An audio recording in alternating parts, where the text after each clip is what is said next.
Andre Cojoe is out for the season. Where do the Horns go from here on the offensive line? We'll try to figure that out on today's episode of Locked On Longhorns. Intro.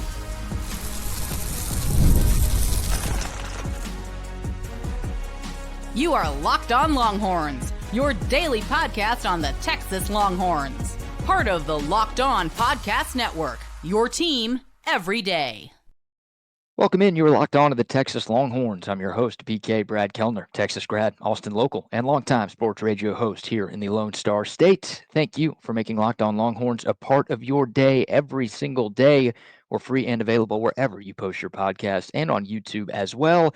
Please like, subscribe, turn on notifications, and remember to leave a comment. It's one of the fastest ways to help us grow right here on Locked On, your team every day. This episode is brought to you by Monarch Money. Take control of your finances with our friends at Monarch Money.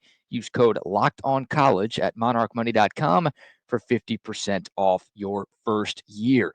We've got some insider notes from yesterday's practice and an interesting question about the 2025 Texas defensive line coming up a little bit later.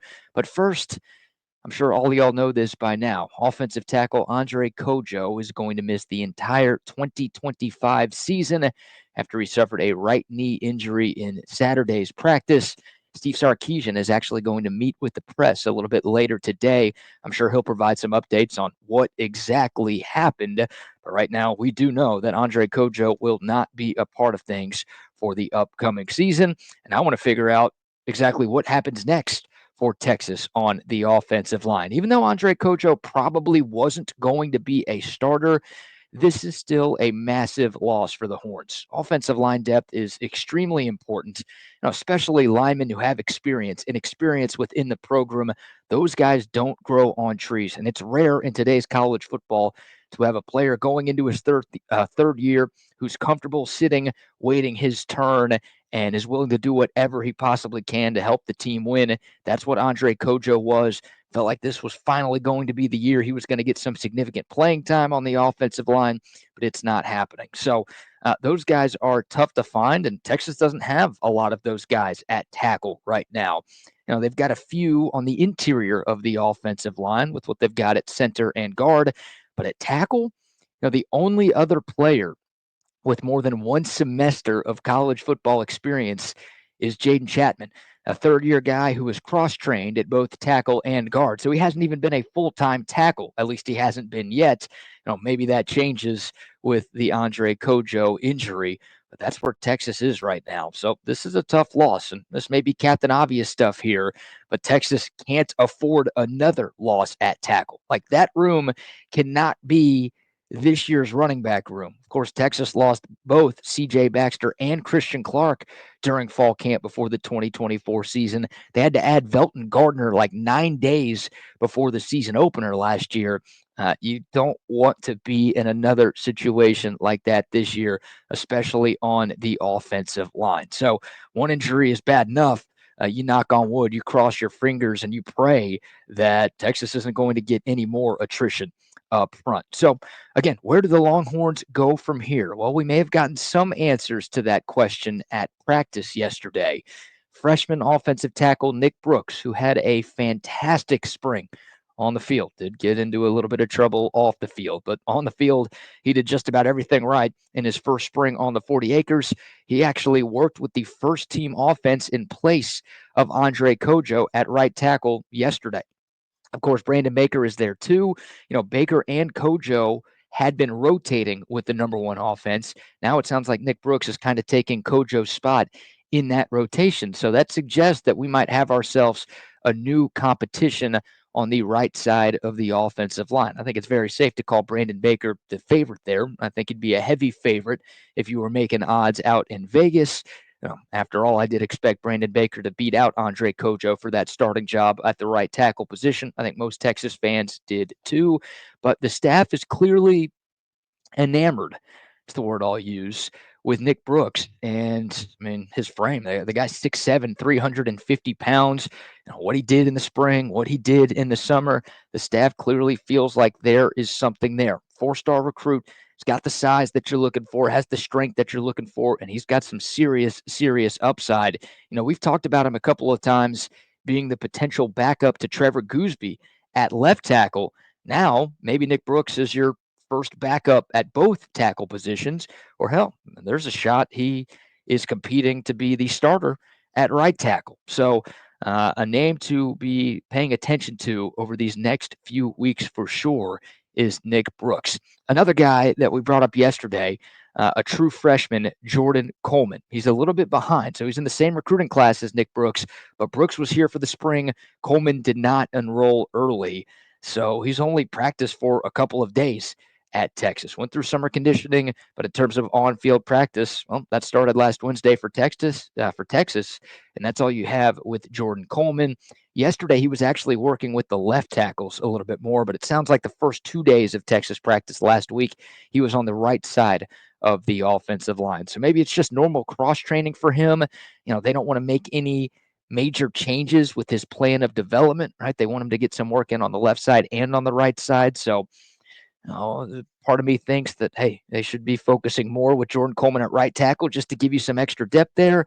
But Kyle Flood, he may have a plan in place already for Jordan Coleman that he doesn't want to shake up too much just because of this one injury to Andre Cojo. But that's another name that could be in the mix for some playing time. I don't think Jordan Coleman's, in the running to be the starting right tackle for Texas, but he's a guy that could be seen off the bench at times throughout the course of this season. Jaden Chapman is another name worth mentioning again. I'm sure he's going to be getting a lot more run with the right tackles now, too. Again, going into his third year, a guy who's cross-trained at tackle and guard. I would guess most of the snaps that he gets throughout the remainder of fall camp is going to be at tackle. He was actually getting some work in at left tackle yesterday during practice. So we'll see, what his plans look like for these next couple of weeks. Here's the reality of the situation. Right now, Texas is fine. I said this yesterday, and I'll echo it today. I'm very high on Brandon Baker. A source I talked to said he thinks he's gotten better in every practice so far. That's what you want to hear. I feel great about Trevor Goosby, too, as your starting left tackle. With what we saw from him last year against A&M, against Georgia, in the college football playoff against Clemson, that guy looked incredibly impressive going up against some of the toughest opponents that the Horns had to see in 2024.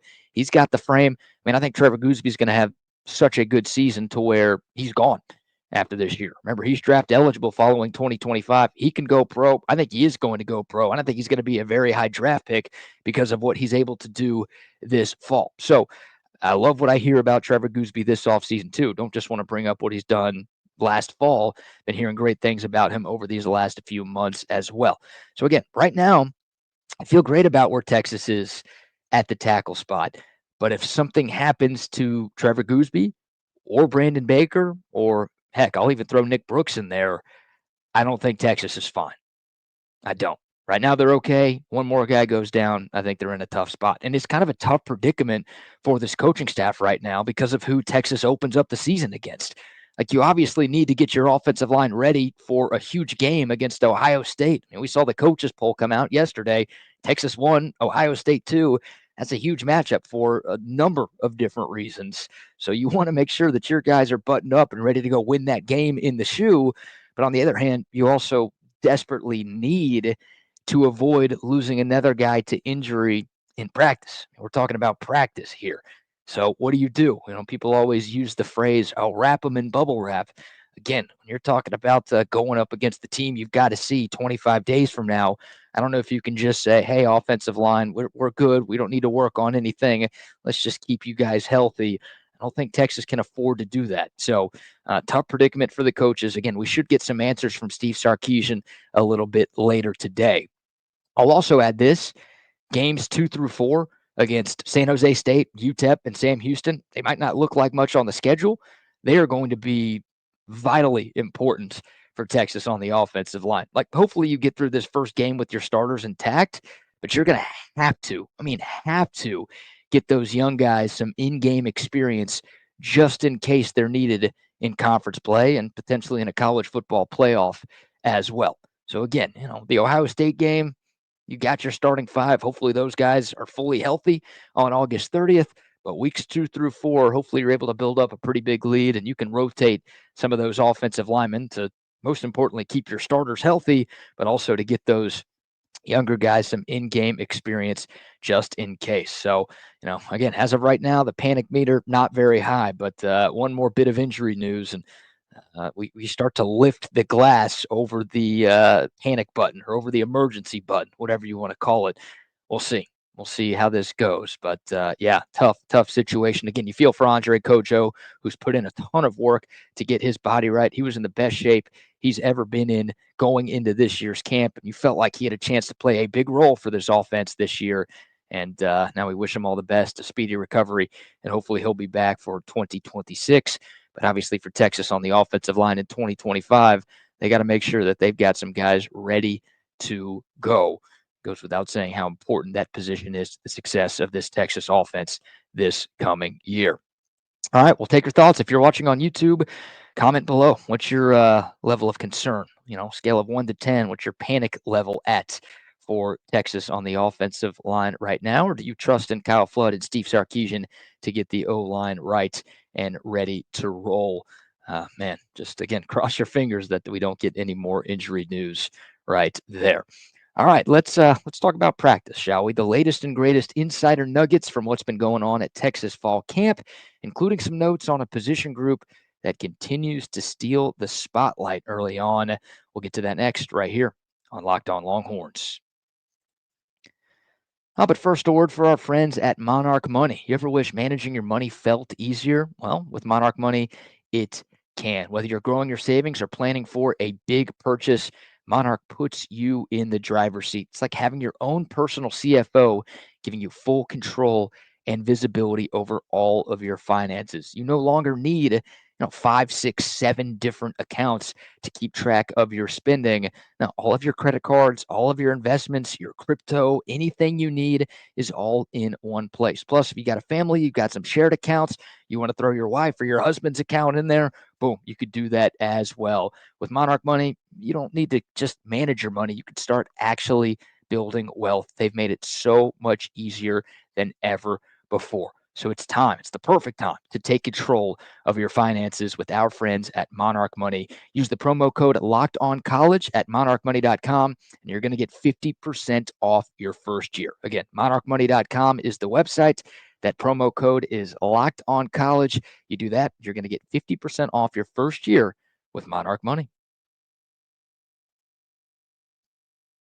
All right, welcome back to Locked On Longhorns, your team every day. Some insider practice nuggets from yesterday's shoulder padded practice down on the 40 acres. So gradually getting more and more pads. Last week it was just helmets and shorts.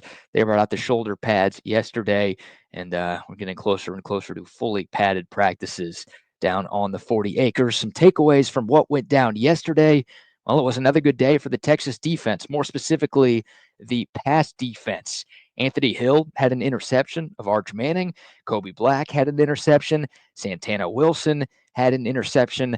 INTs have kind of been the theme of the first week at Texas practice. Shouldn't come as too much of a surprise, right? The Horns actually were tied with BYU for the nation's lead in interceptions last season. So even though they lost Jahdae Barron and Andrew Makuba, there's some ball hawks back there. And yeah, that's just what they do. And so far, so good. Even with the new faces there, even with a couple of new secondary coaches, that group has looked very strong very early. The cornerback battle, man, that is something to monitor. Right, Manny Muhammad's there, Jalen Gilbo's there, making that move from the star position to the outside. You got Kobe Black, you got Warren Roberson, who I think had 2 interceptions in Saturday's practice. Santana Wilson is there as well. Kobe Black had a great spring. Sounds like that's carried over. And Santana Wilson is not a guy that gets talked about as much as some of the others, but it sounds like he's playing really well right now, too. Michael Taff and Manny Muhammad also had picks during the 7-on-7 drills yesterday. So a lot of takeaways. Again, that's the theme of the first week of camp so far. No surprise that the defense is a bit ahead of the offense. That's how it works usually in college football early on in camp. And you look at how good Texas's defense was last year and how much they're bringing back compared to the offense. Again, it shouldn't come as much of a shock that the defense is a little bit ahead right now. But yeah, takeaways, a big storyline all week, and that continued into yesterday as well. Another quick nugget on defense. Colton Vasek was rotating with the ones. He was actually changing spots with with Colin Simmons at that buck position. I don't know who Colton Simmons is. We know Simmons is the starter there, obviously, but he's not going to play every snap. And I think one of the things that made Colin Simmons look so good in his freshman season was the fact that, he didn't have to play every snap. Now, he's going to play more in 2025 than he did last season, but having backups like Colton Vasek and Brad Spence and Zena Umeozulu, and obviously the freshman Justice Terry and Lance Jackson there as well, like that's going to make it a lot easier to give Colin Simmons a few plays off because you don't feel like, you're just throwing in a jabroni out there. You feel like you've got some depth and some guys who are probably good enough to start at a lot of other schools around college football. You've got them that you can plug and play to give Simmons a couple of plays off. So that's the good news there. The big question with Colton Vasek, can he stay healthy? We know he's very good, but we've only seen it in spurts. Can he actually remain on the field over the course of a full 12-game season and beyond? We'll see. Over to the offensive side of the ball, DJ Campbell was back. He missed some practice last week, apparently dealt with a mild concussion. Sounds like things have trended in the right direction there. So that's the good news. DJ Campbell was back at practice. Ryan Wingo was not. That's the not so good news. I still don't think there's much reason to panic here. I've heard stories about dehydration maybe being the problem with Ryan Wingo. So hopefully he's able to get that taken care of pretty soon and he's able to get back on the practice field maybe as early as today. But the guy who I think has the best chance to be the Longhorns' number one receiver has missed every practice since the first one last Wednesday. So again, I don't think there's much reason to panic just yet with him, but hopefully this thing doesn't keep him out for much longer. They had DeAndre Moore working in Wingo's spot yesterday, and it was Emmett Mosley and Dalen McCutcheon who were splitting reps in the slot. Parker Livingston was out there. He continues to be the main field receiver for this Longhorn offense. So I keep telling y'all, don't sleep on Dalen McCutcheon. He's the true freshman that's getting the most run in that wide receiver room right now. And I think he's, fifth on the depth chart, but he's, because Wingo's missed a couple of these practices and Wingo and Moore missed some time during the spring, McCutcheon's had some opportunities to impress the coaches. And it sounds like he's done a great job with that so far. Mentioned the takeaways earlier. It wasn't the best day for the quarterbacks. A lot of interceptions, but just kind of an update there. Sounds like Matthew Caldwell is doing a good job, and he looks pretty good, and he's pushing, Trey Owens and KJ Lacey. And the fact that Caldwell is here has kind of made those guys elevate their games a little bit. So I still think that Trey Owens is going to win that backup quarterback job. But Caldwell looks good. He started 5 games for Troy last year. He's got a lot of years of college football experience under his belt. Played a lot more than Trey Owens has. So he's come in here and picked up the offense pretty quickly, and it sounds like he's got some talent. So Texas has a few options behind Arch Manning. Obviously, you don't want to see those guys too much this season, but competition breeds excellence, and I think you're seeing that with the quarterback 2 battle. A couple of quick hitters on the offensive line.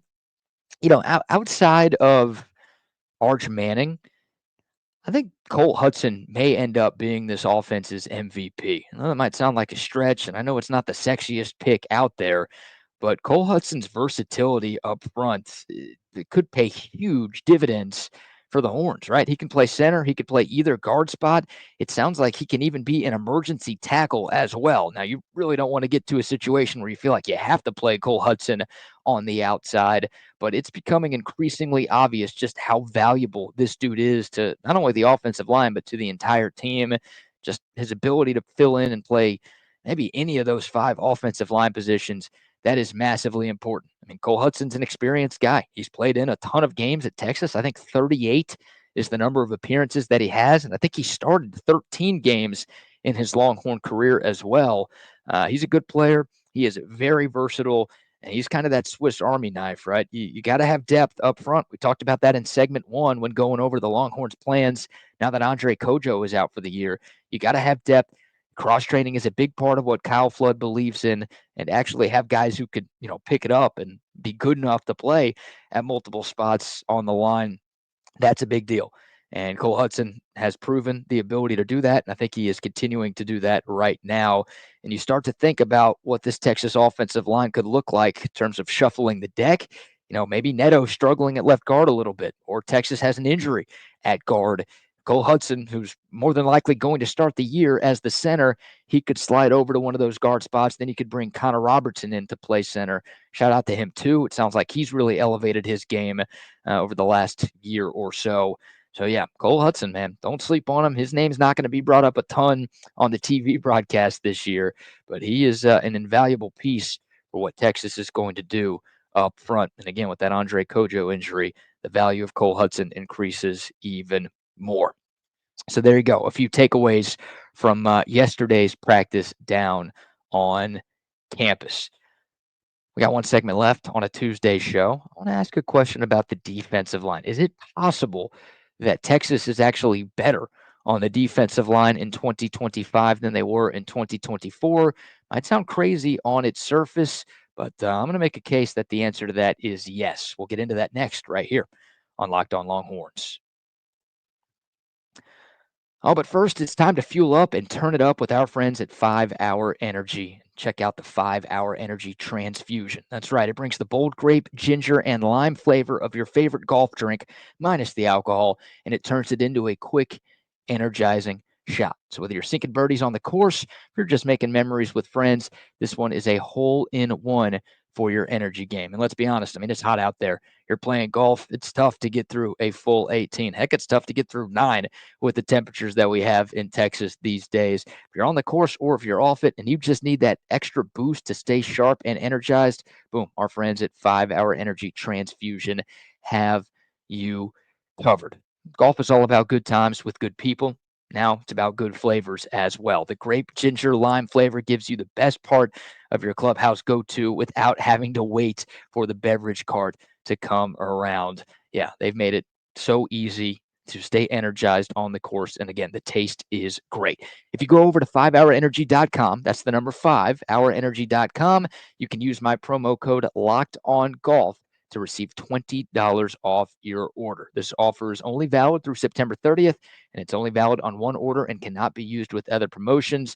This code is not good on subscription orders. But whether you're meeting with friends or trying to turn 18 holes into 36, get the energizing boost you need to power through. Order transfusion flavored 5 Hour Energy shots today. All right, final segment on a Tuesday edition of Locked On Longhorns. Is Texas actually deeper and better on the defensive line in 2025 than they were in 2024? It almost sounds impossible with everything that they lost, right? We'll start with edge and then we'll work inside. You lose Barron Sorrell to the NFL. You also kind of lose Trey Moore to the linebacker room. I mean, those two guys combined for 21 TFLs and 11 and a half sacks last season. They were third and fourth on the team in sacks. Those are big losses. And it feels like with those guys kind of leaving, that group would be taking a step back. I think that group will be even better in 2025. We talked about Colton Vasek last segment. He's healthy right now. He looks good. You didn't have much of him in 2024. You didn't have any Brad Spence in 2024. It seems like the change for him moving from linebacker to edge is working so far. Zina Umeozulu, he's been a standout at practice this week. Coming off a redshirt year, he may be ready to play. You've got 2 5-stars working there with Justice Terry and Lance Jackson, plus Trey Moore, even though he's playing a lot of linebacker right now. I still think he's going to play some edge this season. And haven't even mentioned Colin Simmons and Ethan Burke yet, the 2 starters at those spots. So it's just crazy the amount of talent and depth that the Longhorns have there. Maybe the deepest room on the team. I think it's the deepest and most talented edge room in America. And plus all of those other things, you add Alan Clark in here to coach him up. That's a guy who works with Daniil Hunter and Jeffrey Simmons and a few other stud defensive linemen in the NFL. Well, Alan Clark has been getting rave reviews from players, from coaches, from everybody. We know he's crushed it on the recruiting trail so far. Sounds like he's crushing it in practice as well. And I think he is going to get the most out of what Texas has in that edge room. So, I really think that group has the chance to create Texas's best pass rush since maybe all the way back in the 80s, which is insane to think about. So that's the outside. On the interior of the D-line, similar question. You lose 2 top 100 draft picks. You lose your top 4 guys from last year. Could that group actually be better and deeper this year? The easy answer feels like no. But again, hindsight's 2020. Nobody knew at this time last year that Vernon Broughton and Alfred Collins would be as dominant as they were. No one thought they were going to replace what Byron Murphy and Tavondre Sweat left behind. No one thought they were going to be like Keandre Coburn, Moro Ojimo level good. Well, they were. So maybe somehow, some way, Texas has that again this season. There's no guarantee that they've got that type of 1-2 punch, but the top 5 at that position with Cole Brevard and Alex January and Travis Shaw and Hero Canoe and Murad Watson, like those guys have proven more at the college level, even though 4 of those guys haven't been at Texas yet. They've proven more over their college careers than, the guys that Texas had going into last season. And also the young bodies too, and Melvin Hills with the full year under his belt, Myron Charles, Josiah Sharma, maybe Justice Terry's going to get some run with the interior of the defensive line as well. Those young guys look pretty capable of making meaningful contributions. Honestly, I think they look more capable than last year's group of young guys that filled out the depth chart. So again, it's a big question if the top guys are going to be as good as the top guys you've had in each of the last 2 years. But man, the depth is absolutely there. That's what happens when you add 5 D linemen from the portal and 3 blue chip recruits out of high school. I think Texas is deeper on the defensive front with Kenny Baker than they were a season ago. And again, I think the coaching is there. I think Kenny Baker passed every test with flying colors in 2024. I think you have to give him credit for getting the most out of Alfred Collins and Vernon Broughton, right? I mean, those guys had shown some signs of really good play in their first few years on campus, but they put it together and they were consistently great for the Horns last year. As great as Bo Davis was, he wasn't able to maximize either Alfred Collins or Vernon Broughton. I don't know what Kenny Baker's, secret sauce was, but he turned those guys, again, into top 100 draft picks in the NFL a few months ago. Maybe he can work some of that magic with some of these new transfers. And, of course, Alex January, Melvin Hills, and those 3 freshmen as well. So, yeah, I think D-line was a big concern for me. And I think for a lot of Longhorn fans at the start of the offseason, after we saw everybody who was leaving, but with what this group brought in and with the early returns, what we heard from the spring and into the summer and now into the fall, I feel like that's going to be another strength of the team once again in 2025. What say you? Do you agree? Are you a little bit nervous about the defensive line? Always love hearing from y'all and always appreciate y'all tuning in. If you made it this far, number 1, thank you very much. Number 2, check out Locked On Bets with my man Lee Sterling and Kevin Rogers. They are your one-stop shop for all of your sports betting needs, expert analysis, game picks, the lock of the day. They've got you covered. You can find Locked On Bets on YouTube or wherever you listen to your podcast. A friendly request to please like this one. Please subscribe to the channel. Please turn on notifications and leave a comment. That's one of the fastest ways that you can help us grow right here on Locked On. We'll have plenty of sound from Steve Sarkisian on tomorrow's show.